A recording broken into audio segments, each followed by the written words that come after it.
Thank you for your good work. Thanks.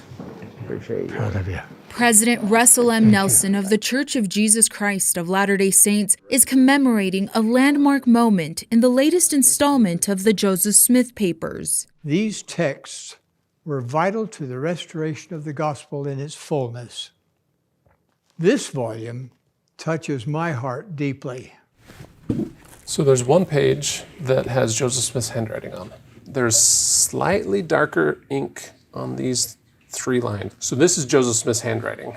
Historian Dr. Robin Scott Jensen holds one of the most important and sacred documents for church members. This manuscript is as if going back in time and reading Paul's epistles or reading the Gospels of Matthew, Mark, Luke, and John. These are the original pages of the Book of Mormon manuscript. It's a key piece of scripture for members of the faith, translated by Joseph Smith, founder and first president of the church. The Book of Mormon was what started it all. Joseph Smith, according to his own narrative, was visited by an angel where the angel told him about golden plates. Several years later, he was able to obtain those plates and translate the text of the Book of Mormon. While the Book of Mormon has been in circulation since 1830, this original manuscript is now available to anyone who desires to see it. This is the manuscript that was in the room with Joseph and Oliver on the table as the words of the Book of Mormon fell from the prophet's lips for the first time. This is the document that is the closest to that miraculous experience as possible. This manuscript is the product of that divine translation. The original manuscript was providing something much more valuable. It was allowing us to see Joseph Smith acting as seer, receiving an inspired text, word for word, from the Lord.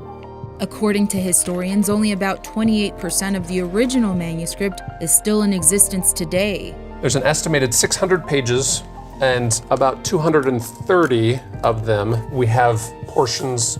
The majority of the document's pages were damaged by water in the 19th century while it was stored inside the cornerstone of the Nauvoo house. There's not much of ether. Moroni is completely gone. But as you go up through the bottom of the manuscript on the top, First Nephi is fairly well preserved. Nephi obtains the records. This is of Nephi going back to Jerusalem to obtain the brass plates. After Smith's martyrdom, the manuscript was scattered. Smith's widow, Emma Smith, remarried, and her second husband gave portions of it away to visitors in Nauvoo. Louis Bideman had this manuscript, and he started handing it out to visitors. It was a souvenir. Some of the manuscript's pages were torn into multiple fragments, but over time, historians started the painstaking process of gathering and putting the pages back together. It's been kind of this historical serendipity where fragments just slowly accumulated into the church.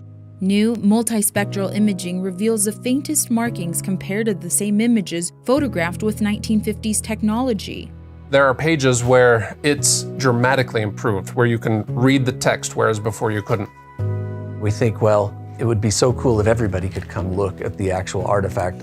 Our feeling is that what we present in the book, it will be an even better experience in some ways because we've done so much work, painstaking work. In total, the Joseph Smith Papers will encompass 26 volumes. This latest installment marks the 23rd volume published. The years-long project is possible by a private donation of Gail and her late husband, Larry H. Miller. I know that this is a divine work. I know that it is an important, almost critical work for the church, for people to be able to go to the work of the Joseph Smith Papers and get the truth.